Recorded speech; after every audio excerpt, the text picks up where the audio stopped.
Welcome to episode 1 of Latinx Point of View podcast.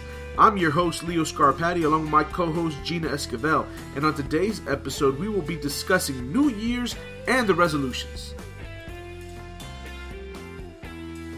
You know, my mom used to have a joke. She will get us every single time, and she will say, "Do you know who's in the hospital?" Who? New Year. All New Year. No, that's funny. She got us every time. This episode of Latinx Point of View is brought to you by L5 Consultants, a company committed to helping bridge cultural differences. You can find them on Twitter at L5 Consultants or on the web at l5online.com. First of all, Gina, let me just say Happy New Year's. Happy New Year to you. Thank you so much. So, one of the things that's always interesting to me is how people celebrate the New Year. Is there anything special that you and your family do for New Year's?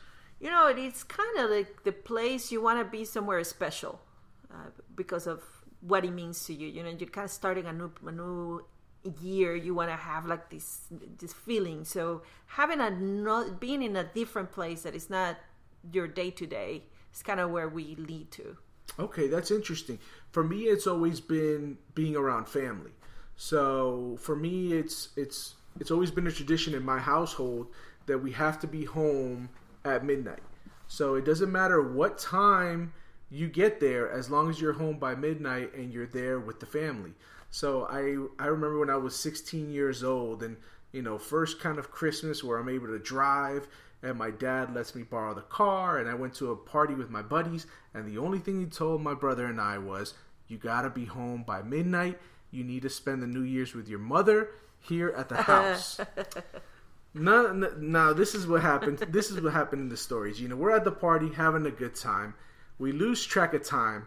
I look at my watch, and it's 10 minutes to 12. How can you lose track of time on New Year's Eve? Because we're at a party. It's 10 minutes to midnight, and I live about 10 minutes away. We jump in the car, and then about 7 of my buddies jump in. So there's 8 of us in a car, no seatbelts anywhere. It's all crazy. And we're driving down the one-way street as fast as we can. I pulled up, and there was 30 seconds left till the ball dropped. And my dad had no problem with it because he said, as long as you're home by midnight to be here with the family, you're all right. That was cutting it really close. Yeah, I cut it real close. But it's those types of things. And, those things from my youth and my childhood have led me to want to keep that tradition going. I see. So I try to spend New Year's with my family in South Florida every year.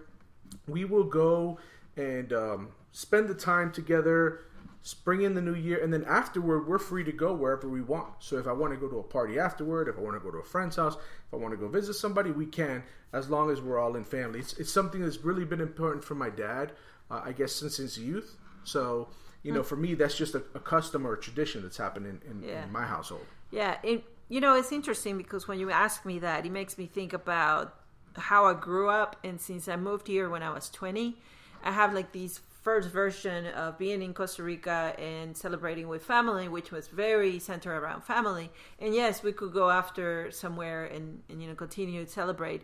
But here, you just had to kind of make up your own way to celebrate because you may not have the luxury to be traveling back home.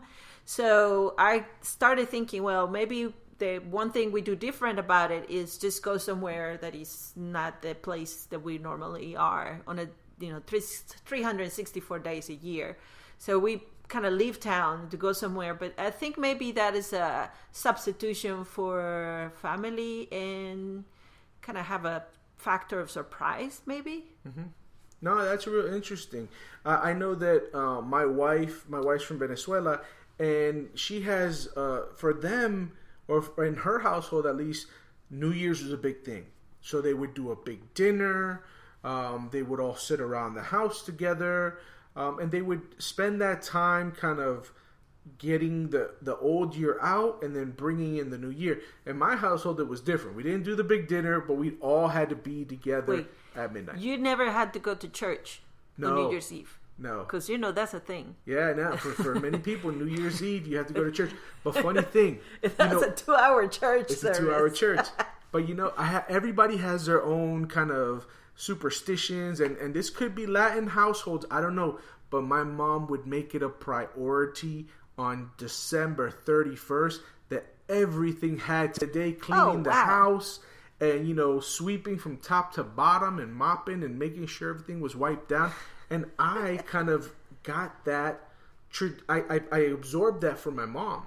So for many years, I've learned how to pace myself.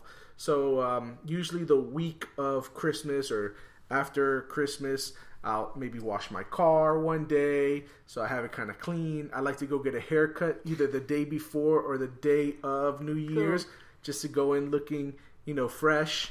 And did you actually get a new set of clothes to wear on the first? I like to have a new shirt. Because that's very Latina, you know? I like to have at least a new shirt going into the new year. Yeah. So I will, even if nobody gives me a shirt for Christmas, I will buy myself a new shirt. Well, now that you're grown for up. Christmas, you know? exactly. Yeah. I mean, the whole thing for us was the fashion in the barrio, you know, this, you know, the 25th, which was Christmas Day, El Día de Navidad, and then New Year's Day, where you actually walked out, and that was the one day out of the year that everybody expected you to have a new outfit, new shoes, new skirt, or new dress, whatever it was, and so you're showing off a little bit. Sure. So you're like, I'm a brand spanking new today.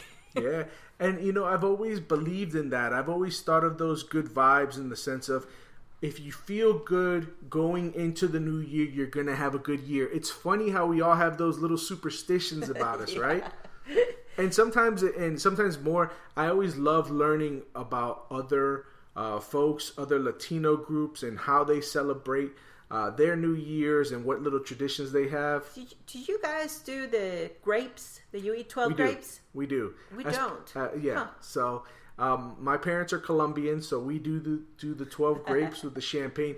But a funny thing, my wife, she told me that in her house or in her country, there was folks that would take suitcases out at 12 o'clock. Yeah. So you get the suitcases together, you have them ready. As soon as it hits 12, you walk around the block so that you have a year of travel.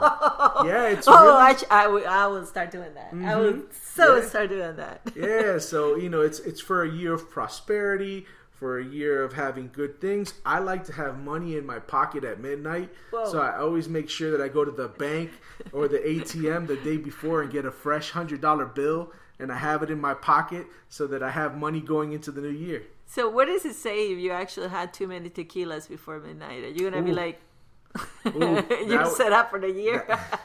Yeah, that means you're going to be drunk. That means you're going to be drunk for the following year. No, I did have, once in my lifetime, a fight right before the end of the year. Oh, wow. And it's like, oh, no, superstition. Yeah. Is this going to be the outlook of my 20-some year? You know, it was crazy. And you're trying to, like, fix it, like, before midnight, because if not, you're like, I want to kiss you and tell you Happy New Year, but I'm kind of mad at you right now. Yeah. But it's funny how those superstitions play a part in Latino households. Yeah.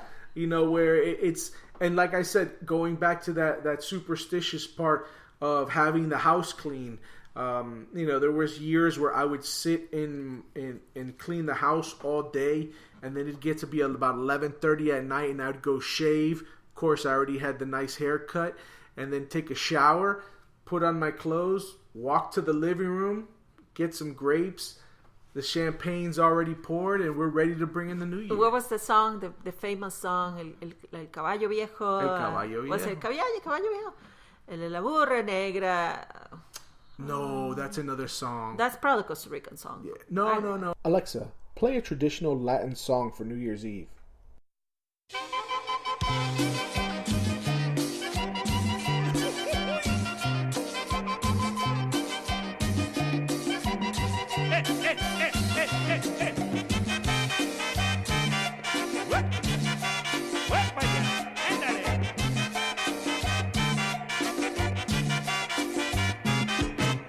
Yo no olvido al año viejo porque me ha dejado cosas muy buenas. Ay, yo no olvido al año viejo porque me ha dejado cosas muy buenas. Me dejó una chiva, una burra negra, una yegua blanca y una buena suegra. Ay, me dejó una chiva, una burra negrita, una yegua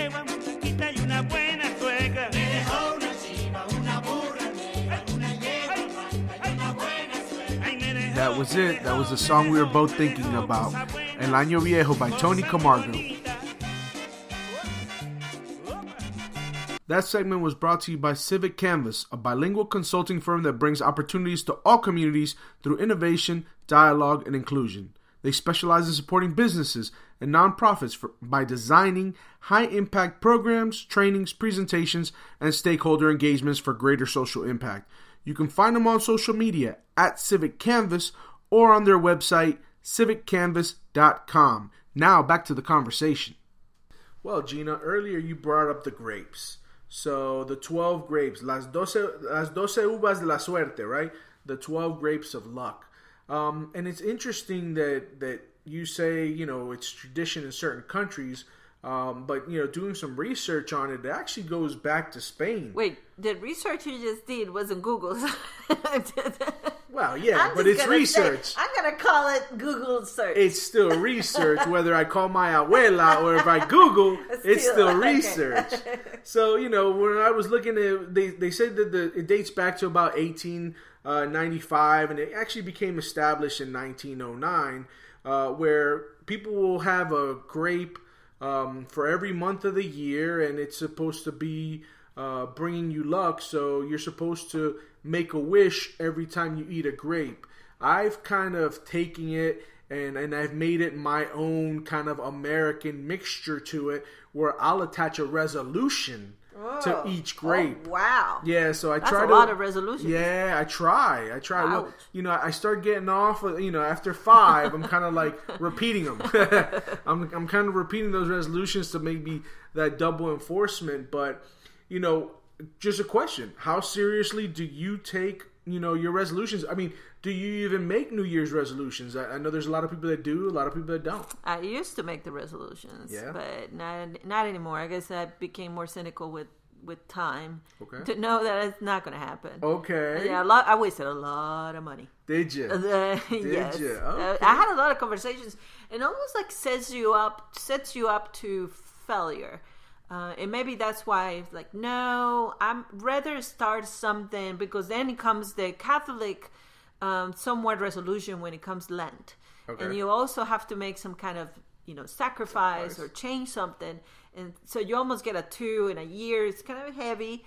But I prefer to just kind of do it when I feel is the right time for me. Mm-hmm. And again, I'm a change practitioner, so I know the change is not necessarily calendar year. It's more of the context to be right, and so I prefer to wait now. Before I used to spend a lot of money. The thing is, you got to learn how to incorporate your resolutions into Lent. So if one of my resolutions is gonna lose weight, I'm gonna give up French fries for Lent, and I'm gonna put them together. It's those types of things, and like I said, it's kind of bridging that culture. So I mean, we all have the stereotypical ones, right? People are always saying, well, I want to get in better shape, or I want to be healthier this year. For some folks, I want to find love. For other people, it could be, I don't know.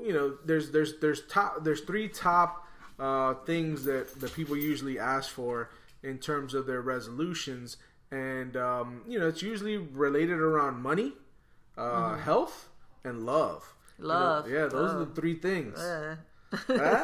So those are usually the those are probably the ones that I stopped doing many years ago. Okay. Well, have you ever? Because I always love asking this question of people. Have you ever bought anything because of a resolution and never used it? Yeah. Yeah. Who hasn't, right? Who hasn't? I'm trying to think of something specific, because the one that comes to mind is the gym. Mm-hmm. But actually, I knew that, I was going at it at the time, and I knew it was going to work out. So it wasn't necessarily that. I think it was kind of like who I was going to be for that year. Got it. Like, what was my thing that I wanted to work on? Like, got it. When I finished the year, this is my banner. This is what I worked on. I improve. Almost like the phones, when are coming out every year, you have like something you improve. Upgrades. The upgrades. So I wanted to have like, these are my specs for next year. Okay. So I probably, I did spend a lot of money, because I can't remember now, but I'm sure that I don't know.